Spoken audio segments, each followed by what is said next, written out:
Hi అండి. Social మీడియాలో తెగ వైరల్ అవుతున్న చికెన్ కారప్పొడి అయితే నేను కూడా ట్రై చేశాను అనమాట.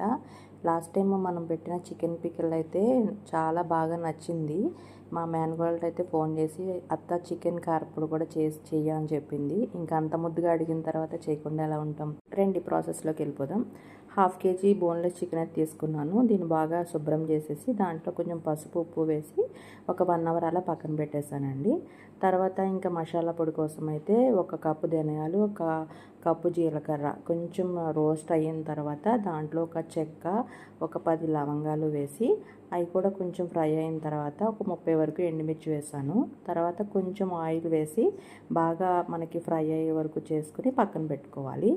తర్వాత డీప్ ఫ్రైకి కొంచెం ఆయిల్ పెట్టుకుని దాంట్లో ఫ్రెష్గా ఉన్న కరివేపాకుని బాగా వేయించి తర్వాత తొక్కు తీసిన వెల్లుల్లి ఒక 10 అలా వేసి అవి కూడా బాగా వేపుకుని అన్నీ పక్కన పెట్టుకోవాలి.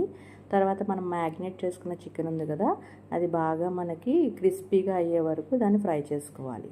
తర్వాత ఈ దినుసులన్నీ మనకి చల్లబడిన తర్వాత దాంట్లో కొంచెం సాల్ట్ వేసి పొడి తయారు చేసుకోవాలండి.